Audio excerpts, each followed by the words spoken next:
Admission. Are you looking for a computer institution with a serene atmosphere in equipping you with the ability to deepen your understanding and in-depth knowledge in computerization? Then the answer is Big Family Multimedia Institute. Our dedicated and experienced teachers are ready to provide personal attention, support, and help you.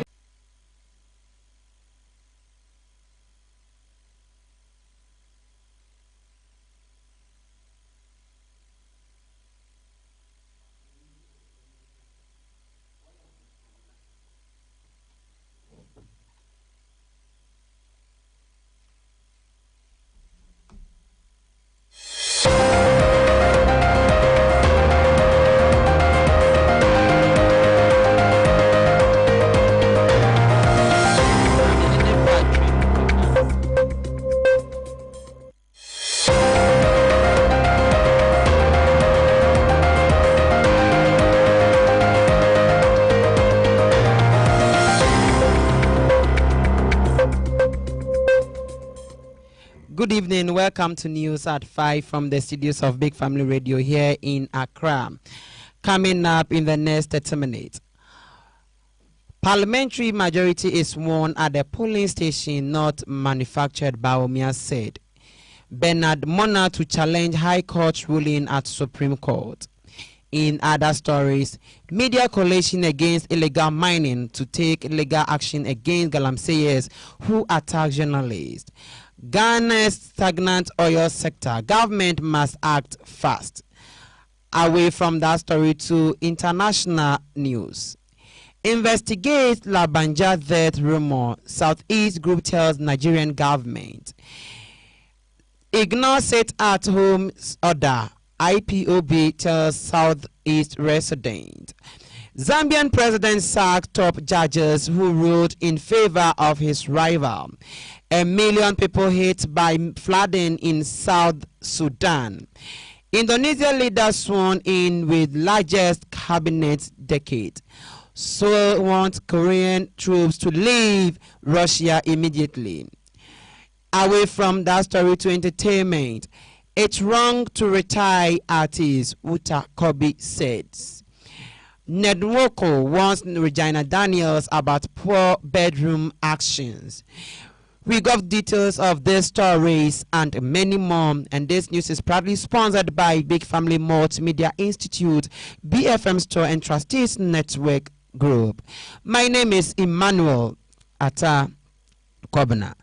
Now the details of the stories. Vice President and New Patriotic Party Parliament flag bearer Dr. Mahamudu Bawumia has reminded the opposition National Democratic Congress NDC that parliamentary majority is achieved through wins at the polling station level within constituencies, not manufactured in parliament. This follows Thursday's dramatic event in Parliament, where the Speaker declared 4 seats held by the MPs contesting the 2024 elections on different tickets as vacant. This reduced the NPP seat count and briefly granted the NDC a majority status. However, within 24 hours, the Supreme Court granted a stay of execution nullifying the Speaker's ruling until the substantive case seeking an interpretation of the irrelevant constitutional articles is heard. Addressing this development, Dr. Mahmoud Bawumia taunted the NDC for holding a majority for only 24 hours, and emphasizing that parliamentary majorities cannot be manufactured within the chambers of the parliament. A few days ago, the NDC did something in parliament and claimed to be majority side. Dr. Mahmoud Bawumia said at a large campaign rally at Nkoko on Saturday. But the majority lasted 24 hours. It was shortest living majority in history, he added. Dr. Mahmoud Bawumia went on to assert that parliamentary majorities are won at the polling station. The NPP is poised to secure a decisive parliamentary majority in December poll elections. They need to understand that if they want a majority, they should come to the polling station, come to the constituency, win an election, and then go to parliament. You don't sit in parliament and manufacture a majority for yourself, he added. Away from that story, the flag bearer of the People's National Convention, Bernard Mona, has announced his intention to petition the Supreme Court following the High Court dismissal of his suit aimed at overturning the Electoral Commission decision to disqualify him from contesting in the 2024 presidential election. Speaking to the media on Monday, October 21, after the ruling, Mona asserted that the AC held in its decision to disqualify him along with 10 other candidates. He expressed confidence in the validity of his claims and emphasized the need of the higher court to review the case. Mona also confirmed that he has already informed his legal team of his plans to approach the Supreme Court for further interpretation of the matter. The Electoral Commission made mistakes on their own forms, and we are not allowed to make mistakes. The judge did not look at that, and that defies ordinary thinking. What is the error that they are talking about? It is data entry error that are talking about. It is an error of composition, and how come those errors were not brought to court? The judge did not look at the issue that were brought before it, and I have already instructed my lawyers, and this case is a long ending here. We will go to the Supreme Court, and my lawyer says they will quickly study the case. Justice Richard Apietu has ruled the People's National Convention was not meticulous in filing out its nomination forms, dismissing Bernard Mona's application to overturn the Electoral Commission's decision to disqualify him from the presidential race. However, when Mona resubmitted the forms, the Commission disqualified him, citing several unresolved errors. He contended that the disqualification letter, unlike the September 30 notification, did not specify the errors or provide him with a chance to address them. Mona argued that the Commission's action infringed upon his political right and right to be heard, also alleging a breach of administrative justice. In some other stories, the convener of the Media Coalition Against Illegal Mining, Dr. Kenneth Ashigbe, says the coalition will consider legal steps against those who had attacked journalists who were in the Ashanti region recently to write on illegal mining. We will be waiting and hoping that some work arrest the prosecution will be done. We are not just going to wait.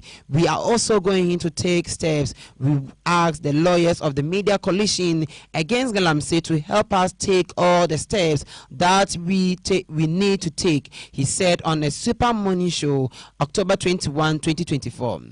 According to the journalists, 3 other journalists were attacked by some 10 armed men in Asuminyam, a mining community in the Ashanti region where illegal mining is common. According to the journalist, the armed men kidnapped them and took them into the unknown landmark in one of the mining forests where they were subjected to physical assault.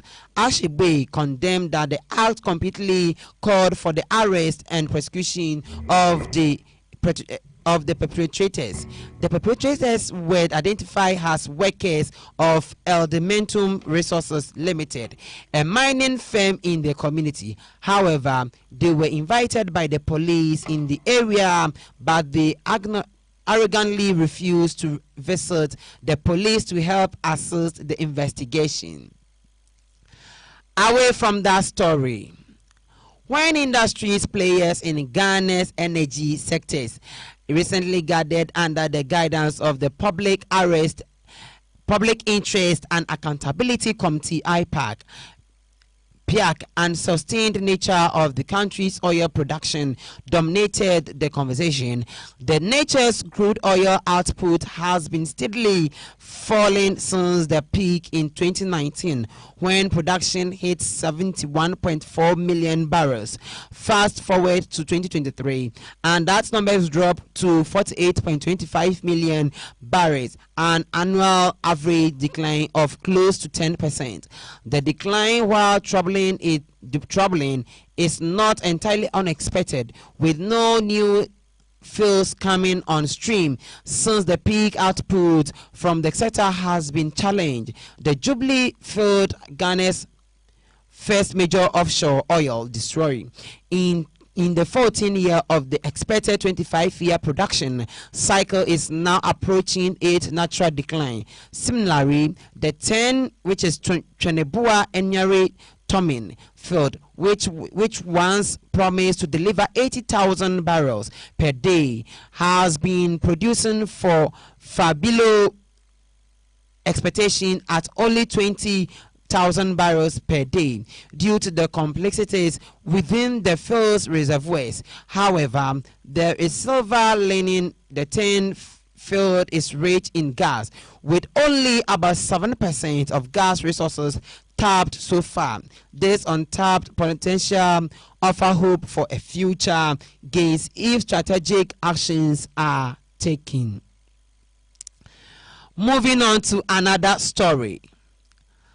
Cyber agent in Nigeria's leading cybersecurity firm is proud to support Ghanaians' child online protection framework launched by the country's cybersecurity authorities.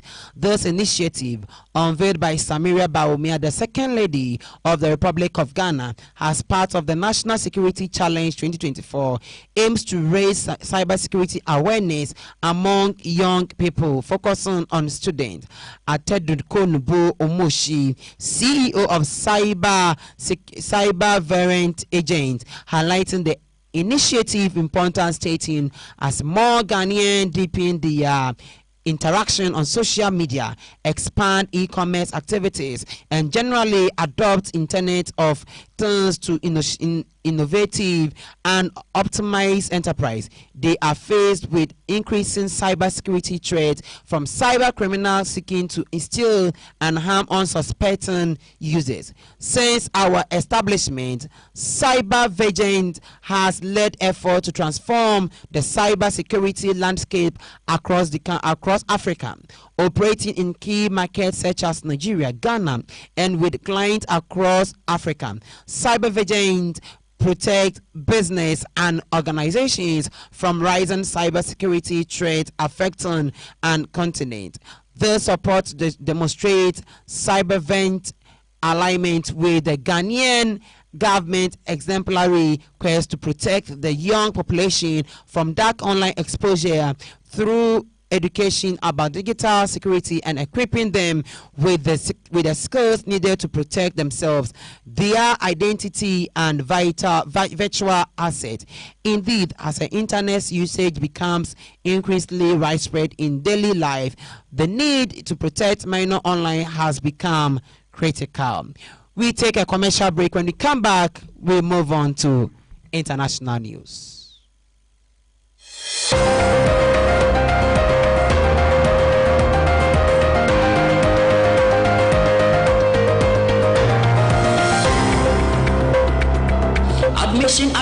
Admission. Are you looking for a computer institution with a serene atmosphere in equipping you with the ability to deepen your understanding and in-depth knowledge in computerization? Then the answer is Big Family Multimedia Institute. Our dedicated and experienced teachers are ready to provide personal attention, support, and help you bring your fusion to bear. We are located at Amasaman Dobrogono, Upper Class Junction, and Santa Maria Family and Friend. For more information, contact 0555 20 1856 0540 932 188. Website bfmnetworks.com. Email info@bfmnetwork.com. Other affiliates include Center for Trade, Big Family TV, Big Family News, Big Family Radio, Big Family Event, Big Family Multimedia Institute, KabaraInfo.com, Trustees, Okman Motors, Soko Mall, ABK TV Ghana. Enroll now and experience the difference. You are all that matters. Admission. Are you looking for an institution with a serene atmosphere in equipping you with the ability to deepen your understanding, in-depth knowledge in computerization and cinema studies? Then, the answer is Big Family Multimedia Institute. There are a range of programs and topics like computer studies, introduction to computing, introduction to word processing and presentation, computer network, internet and social media, cinema studies, radio and TV presentation, radio and TV production, media law and ethics, camera and video editing, graphic designing, event management, marketing and acting. For more information, contact 0540-932188 or 0555-208056. Website bfmnetwork.com. Email info@bfmnetwork.com. Enroll now and experience the difference. Thanks for staying with us. Now, international news. Southeast Development Peace Initiative has called on the Nigerian government to unravel those behind the rumored death of the Chief of Army Staff, Lieutenant General Torrid Lagbanja. Leader of the group, Honorable Vitus Okechi, a former commissioner for Enugu State, said the intention of the rumor peddlers should be unearthed. He said this in a press statement issued in Enugu on Monday, expressing shock that people would wish the army chief dead at the time he was succeeding in whipping out tourism across the country. Okechi, a former local government chairman, noted that even after the official statement by the army, they are now asking for a video of the general. There must be an ulterior motive in all this, and as a group, the Southeast Development Peace Initiative urged the federal government to investigate the source of this rumor. While we wish the army chief the best of his vacation, we urge the government to beef up his security and keep a chosen close eye on him. The government should also investigate the source and the reason behind the speculations. They must not be waved aside, he advised. He said since Lagbaja took over a Nigerian Army Chief of Army Staff, there have been significant success in the fight against terrorism in the Northeast, Northwest, and beyond. His appointment as a Chief of Army Staff is turning out positively in the fight against terrorism and agency in some parts of the country, and some people appear not to be comfortable with it, Okechi reacted. Away from that story, the leadership of the indigenous people of Biafra, IPOB, has called on residents of the southeast of this to disregard the sit-at-home order issued by the unidentified group. In a statement released on Monday by IPOB, clarified that this order did not originate from their PRO Biafra organization. The Daily Post records that there have been audio and video messages circulating on social media warning residents in the region to avoid the street. The message also advised parents, guardians to keep their children home from school. Additionally, market and shop owners were cautioned against opening their business during this period. The message includes threats against anyone who does not comply with the sit-at-home order, which is said to last for 2 days from Monday, October 21 to Tuesday, October 22. In response, IPOB has encouraged residents to continue their daily activities as usual. The IPOB spokesperson, Emmanuel Powerful, said IPOB did not declare any sit-at-home order on October 21 and 22. The illegal order is from criminal elements and Finland-based infiltrators who are not our members. He continued, Biafrans must understand the IPOB does not declare unnecessary sit at home. We have since suspended it, and anybody declaring it is a criminal element that should be ignored. We didn't want to talk about it again to avoid giving undue popularity to the unconstitutional order from Finland-based infiltrators, powerful added. Moving away from that story, Israel has killed at least 640 Palestinians in North Gaza since it laid siege to the area 17 days ago. 33 of them since dawn on Monday, medical sources have told Al Jazeera. Genocide is unfolding in northern Gaza in the clearest form. In full view of the world, the Palestinian Authority Foreign Ministry warned in a statement on Sunday. The occupation army is forcing residents of the northern Gaza to either flee under bombardment or face killing in what resemble a circle of certain death, it said, adding that the failure of international community to stop this war of extermination has emboldened Israel to continue its deadly campaign. Reporting from Deir Bahali in the central Gaza, terrorist Abu Azum says civilians in northern Gaza are trapped in their houses amid a mass blackout. Food, water, and medicine have run out, he added, while Israeli attacks have several areas across Gaza. The concentration is 8 army attacks remains in the northern, particularly Jabalia refugee camp, Abu Azum added. Meanwhile, Palestinian women forced to flee North Gaza said the Israeli army is separating and arresting dozens of men at checkpoint. Abu Azum said rescue workers recovered the bodies of 5 Palestinians killed in the southern Rafah city. At least 18 others were killed and several people injured in the Israeli shelling in Jabalia. Medical sources told Al Jazeera 2 Palestinians were also killed in North Gaza as Stafri are northwest of the Gaza city. In other stories, Zambia's President Hakainde Hichilema has now sacked 3 top judges he previously suspended over alleged judicial misconduct, drawing further accusation of political interference in the judiciary.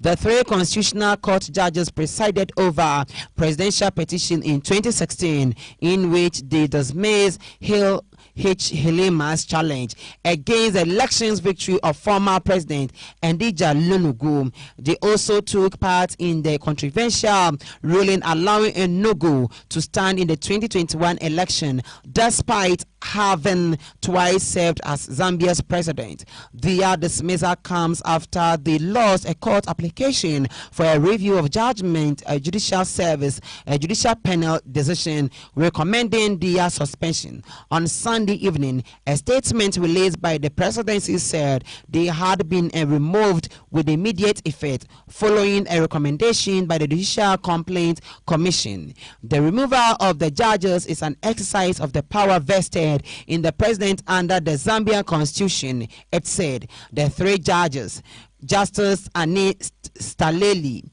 Justice Muningin Mulenga, and Justice Palan Mulunda, have not publicly commented on the matter. The Judicial Commission had investigated them over allegation of the gross misconduct following a complaint by Moses Kulandi, a private citizen. Last year, the JCC rejected a complaint from the lawyer Joseph Buzenga, who had petitioned for the removal of the 3 judges, alleging that they had mishandled the 2016 election petition. There has been a mixed reaction to the dismissal of the judge charges. Political tensions have been rising in Zambia ahead of election 2026, when Hichilema and Lungu has expected to face each other for the fourth time. Social and political commentator Laura Meti says informed Zambians are split between those who feel this is illegal but self-serving move by the president and Atta who back him. Let's move on to another story. Over 1 million people in South Sudan have been affected by the floods across much of the country. The UN humanitarian organization OCHA has said more than a quarter of those, many in this north, have been forced from their homes by the rising water. OCHA said the displaced were seeking refuge on higher grounds, but the rains have also meant that getting aid to those who need it had become increasingly difficult. This is one of the worst flood seasons that South Sudan, a country with a population of more than 11 million people, has experienced in recent decades.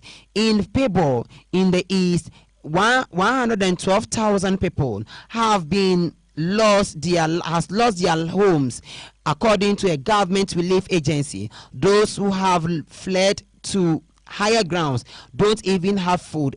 They left everything in that previous location. Joseph Nyahu, Director of Relief and Rehabilitation, told the journalist from Pibom. He added that government was urging people in the areas threatened by the flood to immediately move to higher grounds that have been identified by the local authorities of their safety. The level of water is still increasing and the displacement is continuing. In May, the government alerted the international community to risk of exceptional floods that were expected to hit the countries in subsequent months.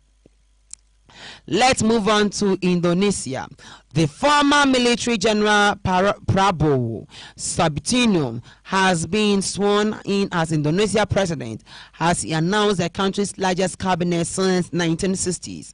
The 73-year-old, who had been dogged by the allegation of human rights abuse for decades, was inaugurated on Sunday as the country's 8th president.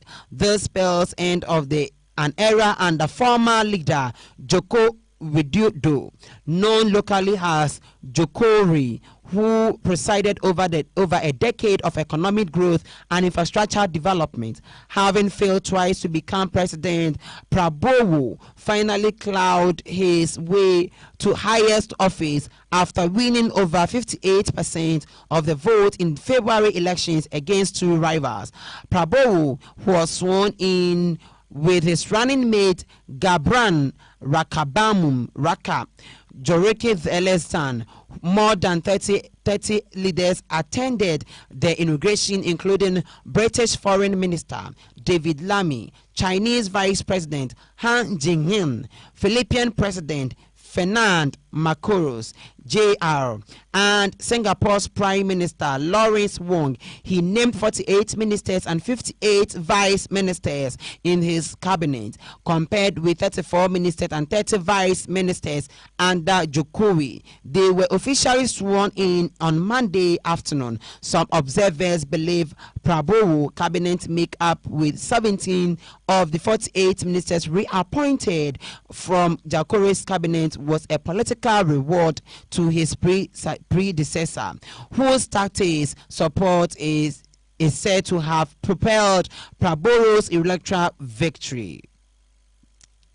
South Korea has summoned the Russian ambassador seeking an immediate withdrawal of North Korea troops, which it says are being trained to fight in Ukraine. About 1,500 North Korean soldiers, including those from the special forces, have already arrived in Russia, according to Seoul spy agency. In a meeting with the ambassador Georgy Zinoviev, South Korea's vice foreign minister Kim Hong-kyun denounced the move and warned that Seoul will respond with all measures available. Mr. Zinoviev said he would relay the concern but stressed stressed the cooperation between Moscow and Pyongyang is within the framework of the international law.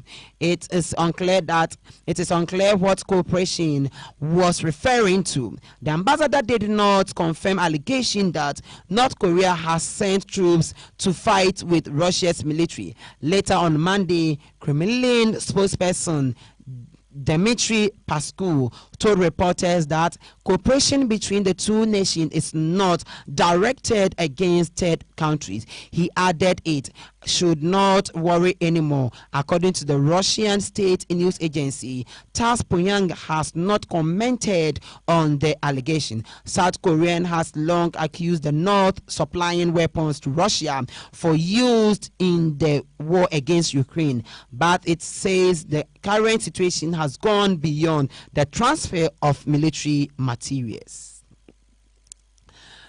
In other stories, the United States of America is investigating a leak of classified document describing an American assessment of Israel's plans to attack Iran. House of Representatives Speaker Mike Johnson has confirmed. The documents were reportedly published online last week and are said to describe satellite imagery showing Israel moving military assets in preparation for a response to Iran's missile attacks on October 1.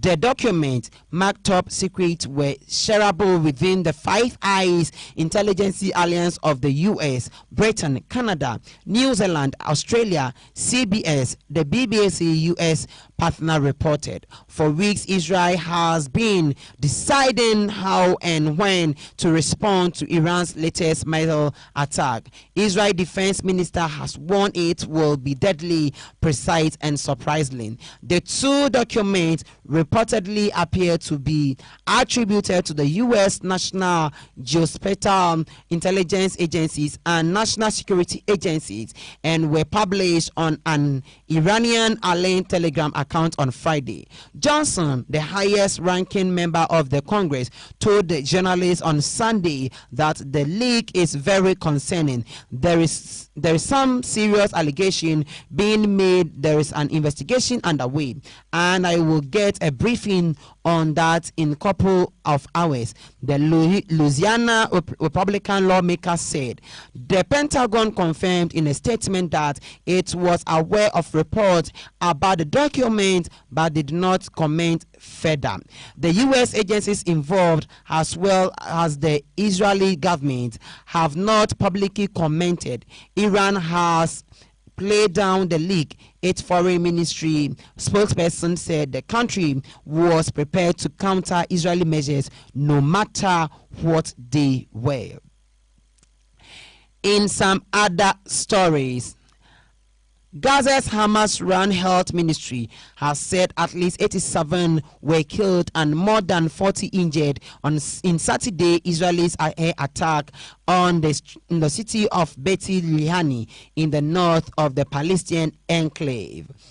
Israel said it was checking reports of the casualties but added that earlier lower figures published by the Hamas were exaggerated. In recent weeks, the Israel military has been carrying out intense bombardment of the northern Gaza, saying it wanted to prevent Hamas fight from regrouping them. A senior UN official warned that the nightmare in Gaza is intensifying and war must stop now. The UN Space Process Coordinators Torwin Hesland said that nowhere is safe in Gaza. In a statement, Tor Winsland said he condemned the continuing attacks on civilians. This war must end. The hostage-held Hamas must be freed. The displacement of Palestinians must cease, and civilians must be protected wherever they were. Our humanitarian aid must be delivered unimpeded. We take a commercial break. When we come back, we move on to entertainment news.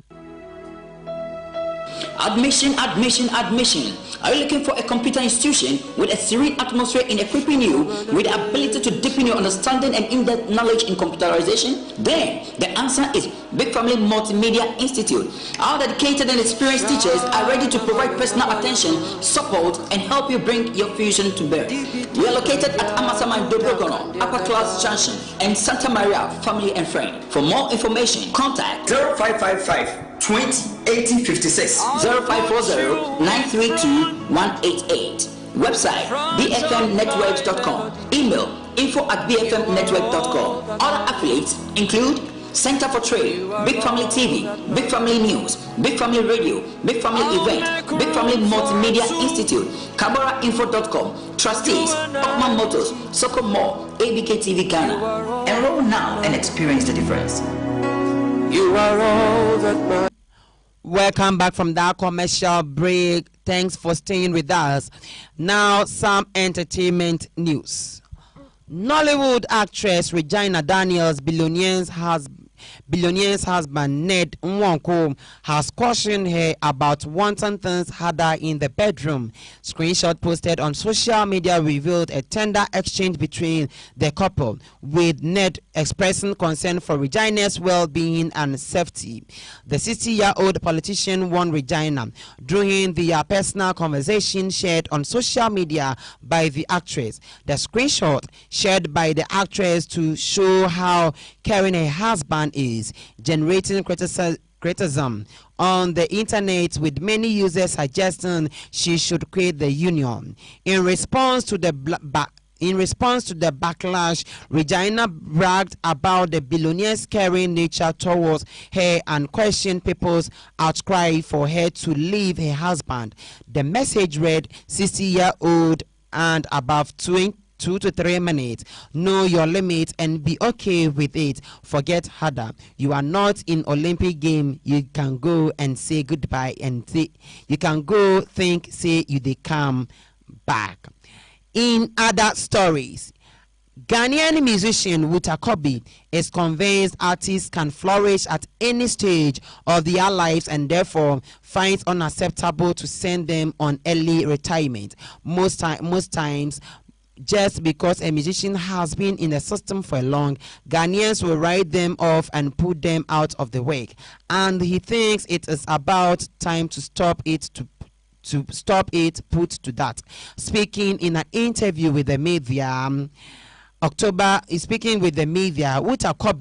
on 1.5 of the defunct music duo Uta passionately spoke about how Ghanaians love the retired musicians early, forgetting the old musicians are full of experience and can be passed down and be beneficial to the new crop of artists. Personally, I don't think anybody has the right to make a creative stop working.